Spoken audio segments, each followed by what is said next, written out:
What is up, Realmers, pups, furries, fays, dragonkins, cryptids, mythical creatures, beings of consciousness, concepts of reality, gamers alike, how it be and how it do. So, I'm back. So yes, I know, at first glance, you see, I'm just over what I had last time. The last video was 9,555. The Stone Guardians will do that to you. I should have Nexus and went out, so it was right on the bell, right on the dot. But you know, I'll just kill an extra purple icon boss once I hit 15,000. I'll just kill an extra one just to kind of make up for that. Sorry about that. But yeah, so I'm back. We're gonna go about this again. We're not gonna die this time. And yeah, we're gonna get back on this this ride. It took me about to get back to where I'm at. It took me a little bit because it took me some time to get the gear that I wanted to start to enchant into XP bonus. This one still doesn't have an XP bonus yet, but as of this moment, I'm at 51% bonus XP. So once I get that one up, it'll be about like 55, something like that. So yeah, I mean, it's just... Come on. It's this one right here, my shiny Skull of Endless Torment, 12% XP bonus. This one has a 10% XP bonus, and this one has a 12% XP bonus. So I was able to get these to kind of suit the XP bonus that I wanted, except for the staff that I'm rocking right now. So yeah, other than that, it's kind of smooth sailing from here. I'm not playing when I'm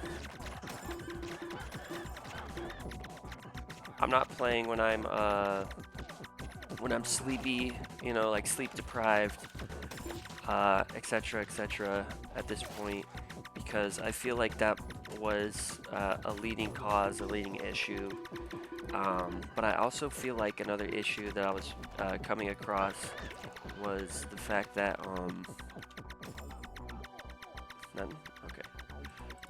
that I wasn't clearing enemies to safely take out these encounters here, these little mini bosses in the realm, or bosses, whatever you want to title them, in the realm. So definitely not gonna...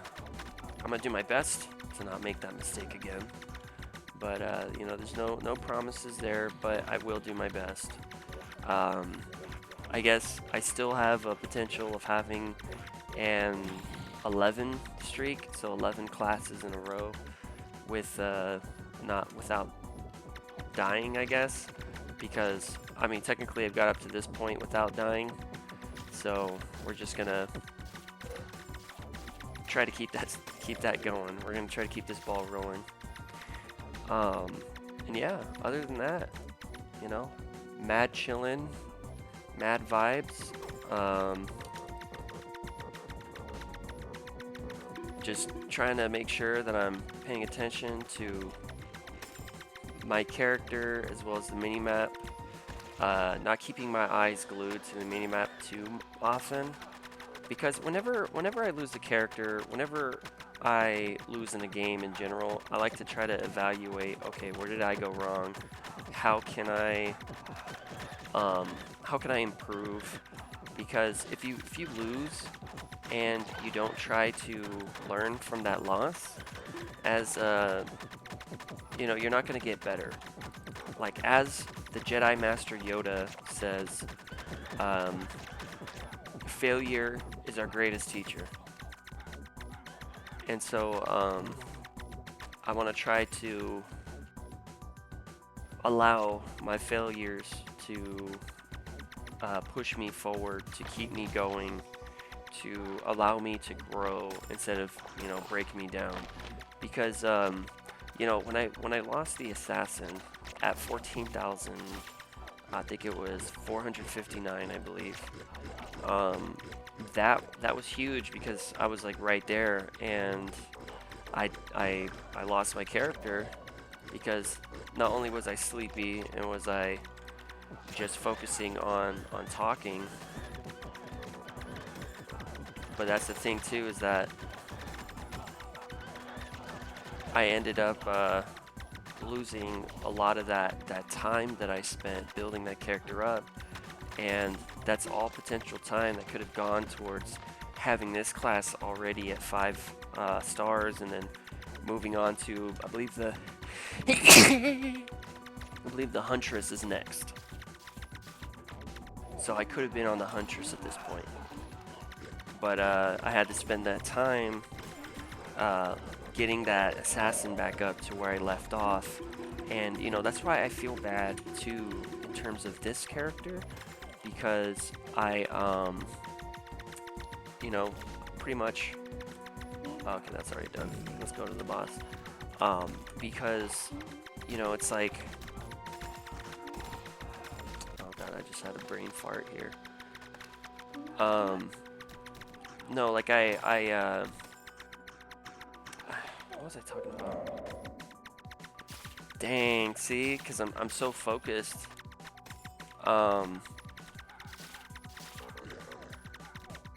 Yeah, damn. Yeah, I can't remember what I was just saying. Dang, that sucks. Sorry about that. But yeah, no, I mean, it is what it is. You know, it'll happen. When the assassin died, it was like, damn, dude. Like, I could have. I was upset for a multitude of reasons, because I knew that by that point in time, this class could have been 5 out of 5 at this point. I could have already been on the Huntress and moving forward, but and oh yeah, so okay, the reason why I felt so upset was because I knew all of these factors that were coming into play as well. That's why I was so upset when the assassin died, was because, you know, it's like, not only did I lose this Necromancer the last part in the same way, because my push to talk button is Alt. So I'm holding Alt with my thumb as I'm playing with my middle finger, forefinger, and I believe index finger. So I'm playing this game with 3 fingers as I'm talking with my thumb. And if you aren't too familiar with computers, the Alt button has a lot of different functionalities to it that most people don't realize. If you do Alt Tab at the same time as you're on, like if you have a game open, but you also have like Google Chrome, Opera GX, Mozilla Firefox, Internet Explorer, like whatever you have open, if you have 2 different things open, you hold Alt and you press Tab as you're holding Alt, it'll change your screen to whatever other things you have open. If you hold Alt and I think it's Shift, maybe, it'll change your keyboard settings. Or it's Alt and something, but it'll change your keyboard settings. And so, you know, it's like you can't Nexus as you're holding Alt. At least for me anyways, I'm not able to Nexus as I'm holding Alt. So I'm holding the talk button. And that happened in the Necromancer, and it happened in the Assassin's playthrough. So it was really upsetting to me, because, you know, I was like, damn, that's a lesson I haven't learned yet, and that cost me. That cost me time, that cost me, you know, energy. I had to stay up, so it also cost me sleep. Like, because, you know, like a lot of people tell me, they're like, well, you don't have very many views, you don't have very many subscribers, stuff like that. So why are you investing so much of your time, so much of your effort? Why are you sacrificing so much for this channel? And you know, it's something that I've learned a while back that other people don't really understand or know is the fact that, yeah, I don't have a lot of subscribers. Yeah, I don't get like a whole gigaton of views or nothing like that per video. But the reality of it is that there are people out there who have spoken to me, which I'll keep their names anonymous, but there's people out there who have spoken to me who say that me uploading gets them through their shift, gets them through their day, who helps them see things in a better light, who cheers them up in dark times, X, Y, and Z, like, and so, yeah, it's a niche amount of you know, humans, of beings of consciousness, but there's still people out there that are seeing this and they're hopeful to see me actually achieve this. You know, because this series isn't for views. It's literally like, that's something that like people don't understand about me is I could care less about money. I could really care less about it. I mean, like, yeah, I still like find my ways to, you know, pay bills and stuff like that. But in terms of like doing something for money, aside from like paying bills, I don't do this for money. I do this because I love it. I do YouTube, I do content because it gets me by, you know, and that's something that a lot of like, if you're not in my shoes, I guess like it's hard to see that perspective. So, ooh, I should equip this because it's divine. No, I'm just kidding. But yeah, so here's the enemy that landed the killing blow on me the last part. But yeah, that's just the thing about it, is that like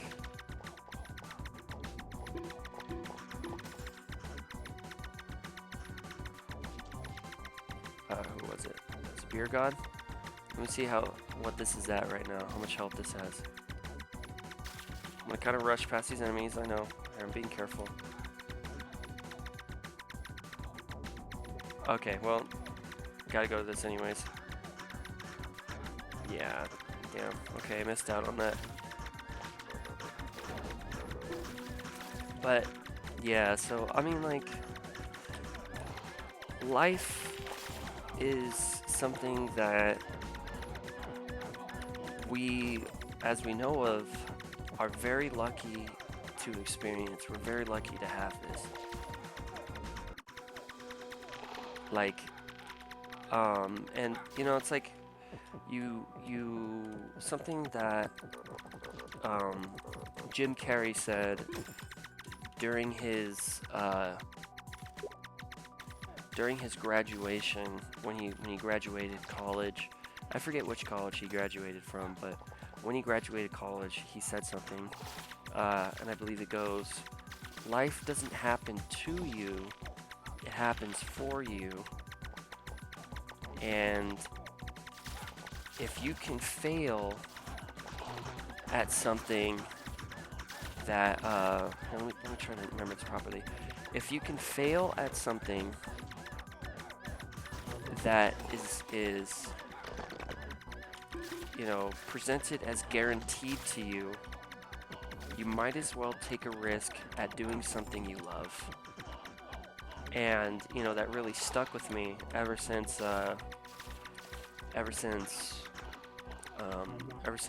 high school, because I remember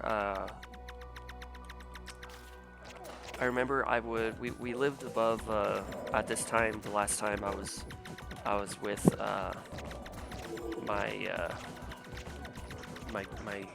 my fellow grub. Well, you know, the last time I saw him in person before the great separation, when he ended up moving to a few states over. I remember in that place, we lived above a shoe store, and I would go out to our little balcony thing, which you could see the roof of the shoe store and whatnot, and you know, I would sit there and just listen to these Jim Carrey motivations, you know, these words of wisdom that Jim Carrey had to say, and because I was like, who can I really look up to in those kind of dark moments? And I was like, well, who's the happiest dude I know? And it's like, okay, Jim Carrey. So let's see if he has anything motivating to say. And you know, I found that, and I remember sitting up there looking at the stars that were visible, because you know, it's in this like downtown type of shopping center area type of thing, and you know, I was sitting up there and I was listening to all this, and sorry, one second.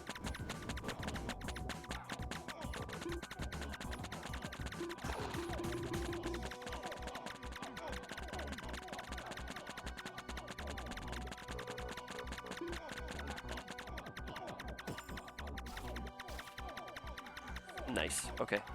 But I was listening to all this, right? And you know, it got me through it, because I hated school. I really did. Like I didn't have very many friends, if not any at all. I mean, yeah, I had like maybe a handful of people who would say like, oh, we're friends, but in all reality they weren't. Like one of them ended up getting with my ex, well, my girlfriend at the time, but my ex, and he was one of my best friends for like years. But then, you know, his parents were like, hey, you know, you want to talk? I was like, yeah, sure, what's going on? And they were like, yeah, so, you know, he kissed her, and I was like, what happened? You know, and they explained to me that it was more than just that. That more happened there, where they had a security camera that was faced over there that I guess they didn't know about, and they did more than just kiss. And I was like, okay. And then, you know, so it's like I had those type of quote unquote friends, and that's why I say like I didn't really have any. And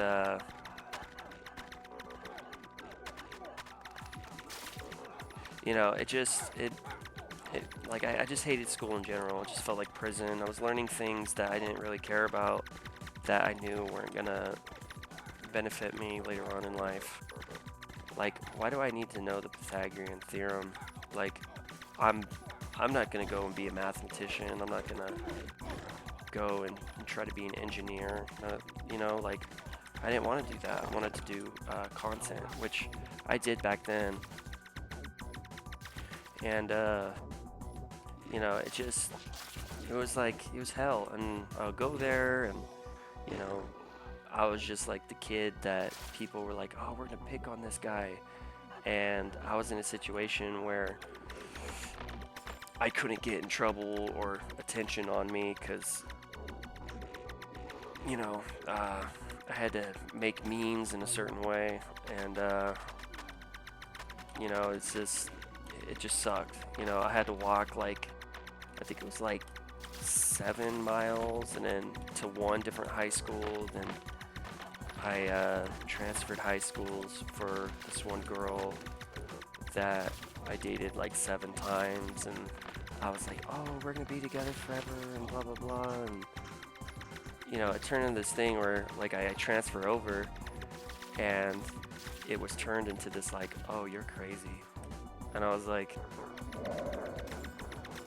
but we talked about this, you know, because I didn't just blindly do that, you know, I actually like had a whole conversation. But it just like, then I was stuck at that school, and I didn't know anyone there, and it was more of like, because I went from kind of like this preppy school that was like considered to be the rich kid school, which I wasn't rich, but that's why I especially didn't fit in there. But like, you know, like rich kids are raised differently than, or see life differently than kids that don't really have much. Like, I mean, we're talking here like I had to wear the same pair of shoes until a hole would form big enough in the bottom of them in order to get a new pair from it was this place called Payless Shoe Store, which pretty much for like 20 bucks I would get a new pair of shoes for like 20 bucks, and then I'd have to wear those for like quite a long time. And then you know, like my clothes were kind of small, like fit kind of snug on me, etc. So obviously I didn't fit into that school, because, you know, it's like I saw life differently. I didn't see material things. I didn't see even to this day, but like I didn't see material things. I didn't see like, oh, you drive a car? Wow, it's a shame it's this car, because, you know, that car is just disgusting and you're broke. Haha. For me, I was like, I didn't even have the luxury of having a car. You know, I didn't have the luxury of getting a ride to school or anything like that. And mind you, I was walking like 7 some odd miles to and from school every day.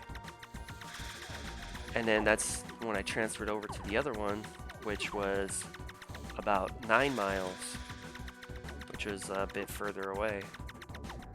And you know, that school, I was like, oh yeah, people here are gonna get me, because this is like it considered in the county to be the poor kid school.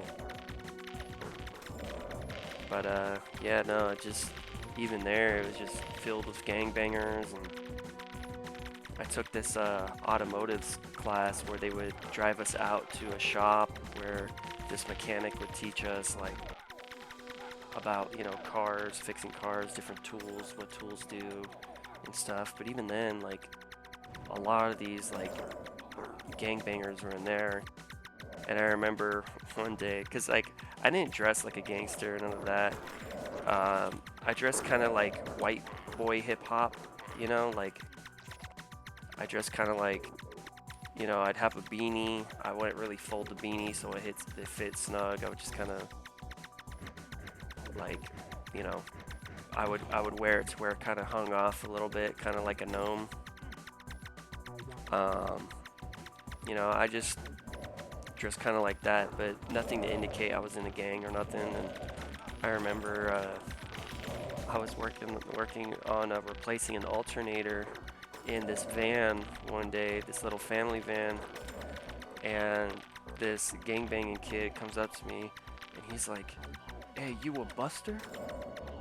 And I was like, "I'm sorry." And he like gets in my face. He's like, "I'm asking you if you're a buster, motherfucker." And I was like, I don't know what that is, so no. And he's like, good, N-word, good. And then he ends up walking away. And I remember I was like, yeah, I can't have attention on me, because around that time, you know, I was making money by a certain means. And so, you know, and I was told, and it had it drilled in my brain that, like, if there's problems coming up at school, you squash that shit immediately, because you can't have attention on you. And so, you know, I ended up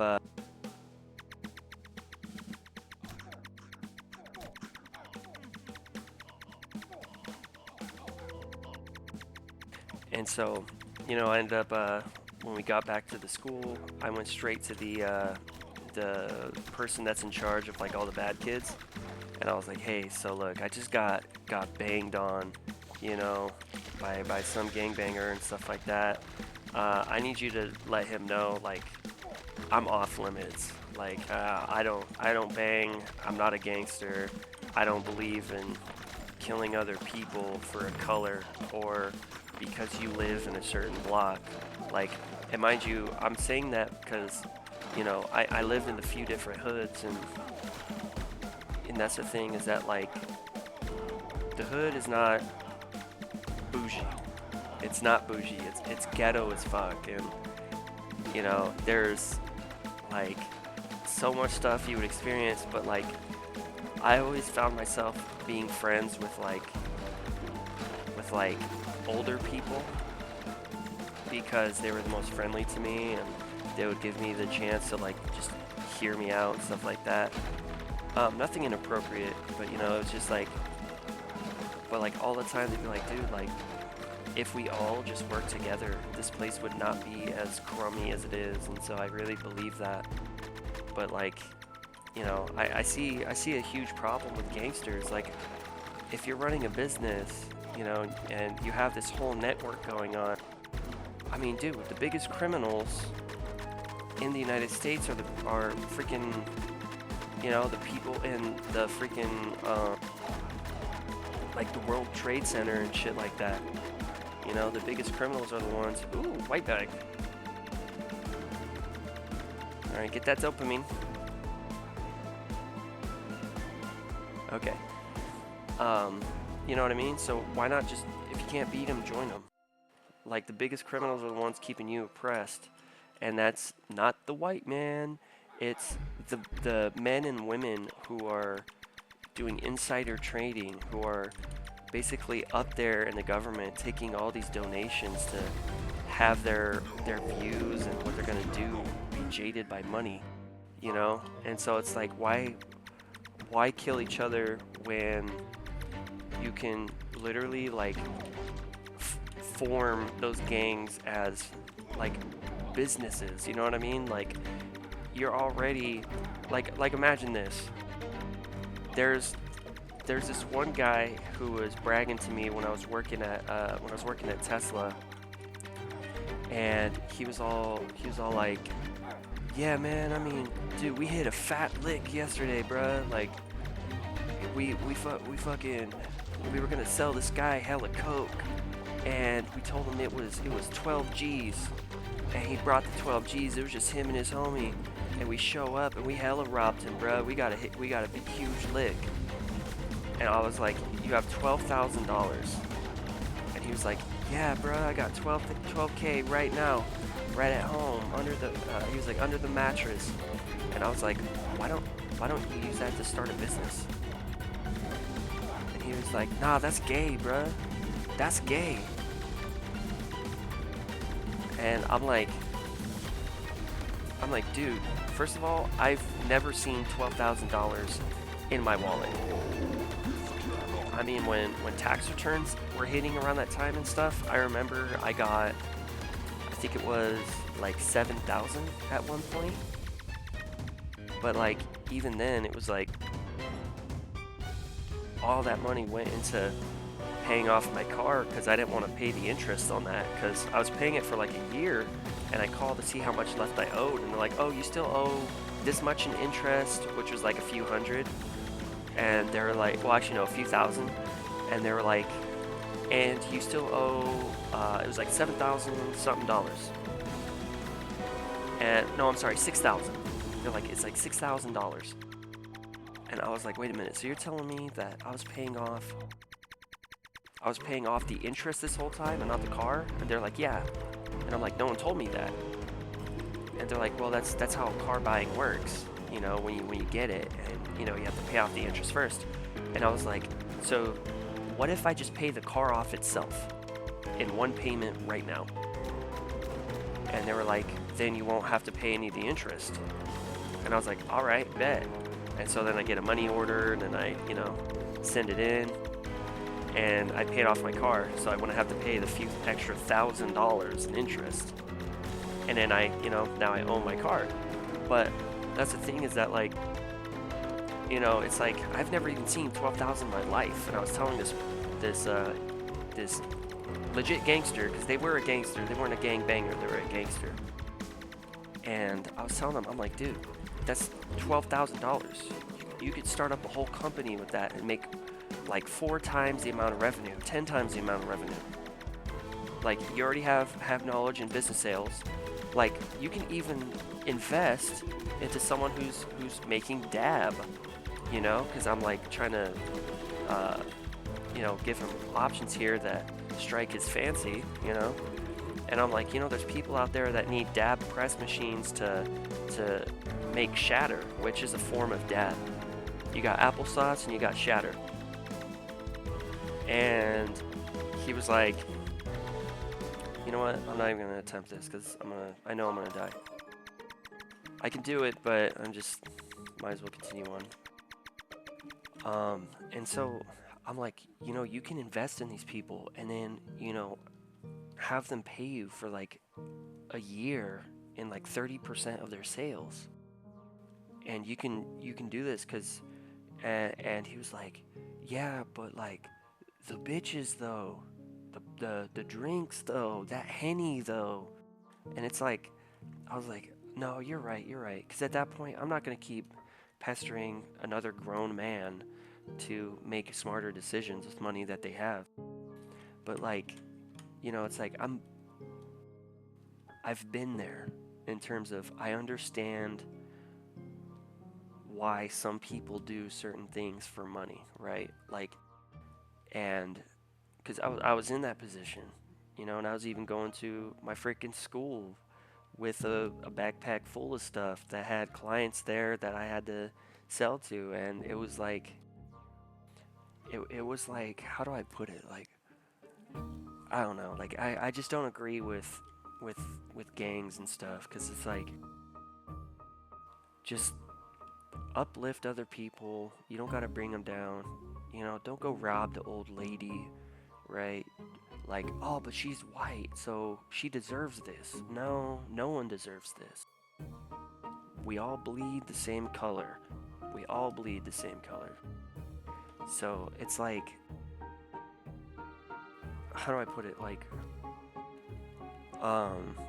you know, I guess leading back into the original topic is that I just really don't like school. I don't like the day I figured out, which was when I was trying to transfer over to the other school for this girl, which ended up not working out at all. Even the first day I even showed up, it was just like wow, you actually went through with it? And I was like, yeah, you know? And she was like, oh, well, that's kind of weird. That's a pretty big red flag. And I was like, okay, whatever. And so I was stuck at this school, but in the process of that, I was asking my the former principal. I was like, hey, so are my credits for college, like, this is all going to still be applied to college, right? Like, they're not going to go unnoticed. And the principal legit goes, oh, none of the credits you earn in high school go towards college credit. Like, you start fresh in college. The only thing that these credits apply towards is you getting your high school diploma. And I was like, say what? And she was like, yeah, that's all you're applying these credits for, so you'll be fine. You can make this move if you want to. And I was like, damn, dude. Okay. Well,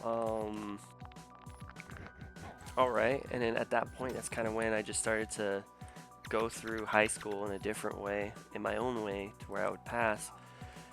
I barely did any work. I would work for in total maybe the rest of my sophomore year, junior year, then senior year. I would work maybe like a week, 2 weeks in total, and I'd still pass because I would talk to my teachers, and you know, it's like the power of a conversation can really get you places. Like, genuinely, like if you know how to ask the right questions, or if you know how to talk to people, then you can get really far in life. And it's extremely underrated, because a lot of people are like, oh, I know how to talk to people, I have conversations every day. But it's like, do you really though? Like, do you really know how to talk to people? Because, you know, like, I thought I did, but when I wanted to become a forensics investigator, ooh, damn, rip on the way. Man, rip and pickles. But I wanted to be a forensics investigator, or forensics, pretty much like working on cadavers and stuff. But then I also wanted to be an interrogator, like I wanted to work in interrogation. And mind you, I said wanted, like that's a big wanted. Like I don't want that anymore because I don't really mess with the police, especially after a few incidences that have occurred in my adult life. So, but like that's the thing, is that like I learned a whole bunch, because that's all I did, because I would go to school, just kind of listen, pick up, you know, like, oh, this is going to be on the test. Okay, I'll write that down in my notes. But now I'm clocked out and I'm reading my book, or I'm thinking about something I read earlier about forensics. And then there was at one point where I wanted to be a SWAT tactical commander as well. So like I was getting in shape, I was learning all about different guns, I was learning how to, like, you know, properly breach a room, everything, dude, like. And so it was like this moment where when I started getting into interrogation and learning about that, getting information out of people without them realizing you're doing that, it was like, wow, I actually don't know.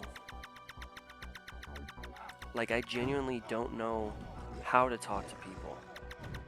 Like, and that was a huge wake-up call to me, because I was like,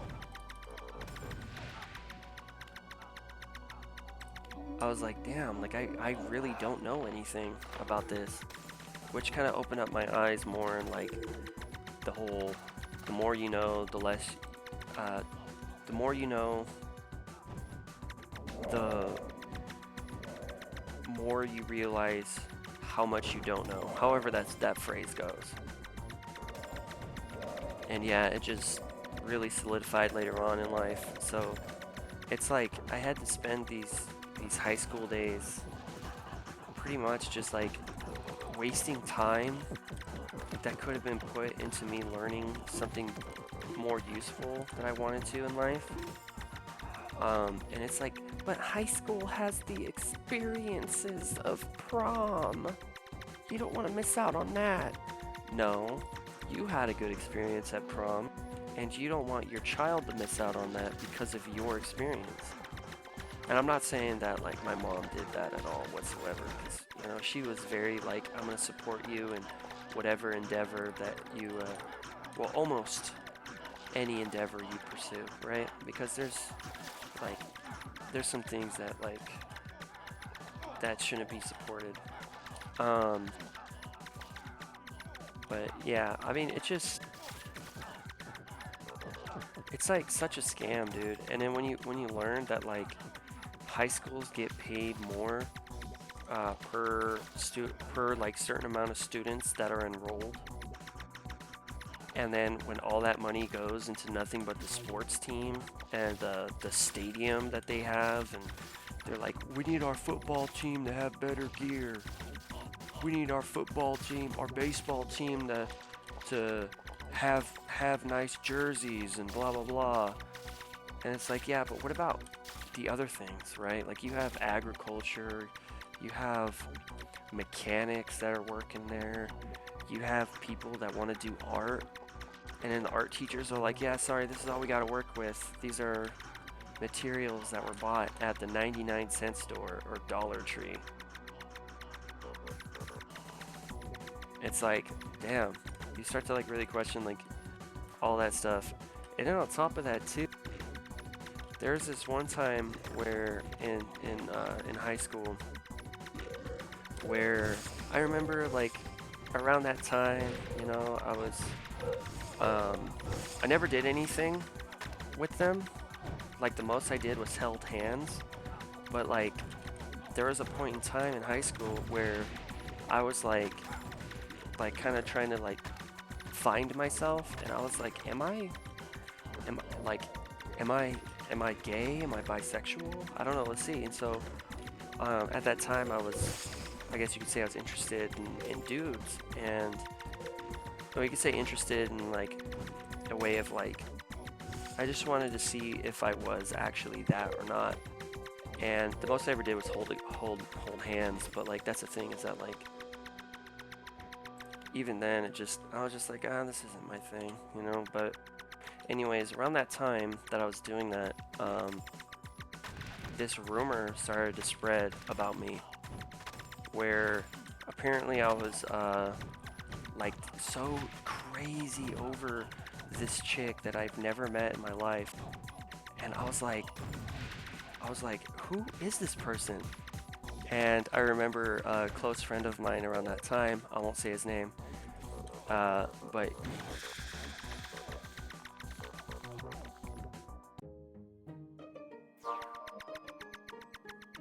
one sec, let me see something here. Okay, you know what, I'll go ahead and end the part here. So yeah, with that being said and done, sorry, I know I kind of left you on a cliffhanger with that story there, but with that being said and done, thank you all so much for supporting the series up to this point. I genuinely do appreciate it. With that being said and done, go drink some water, get some outside air, and most importantly, take care of yourself so you can game yet another day. I'll pick up on that story on the next part. I don't mean to like clickbait or anything, but yeah, alrighty.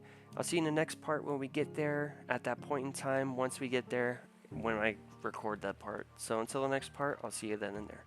Alrighty, bye bye now.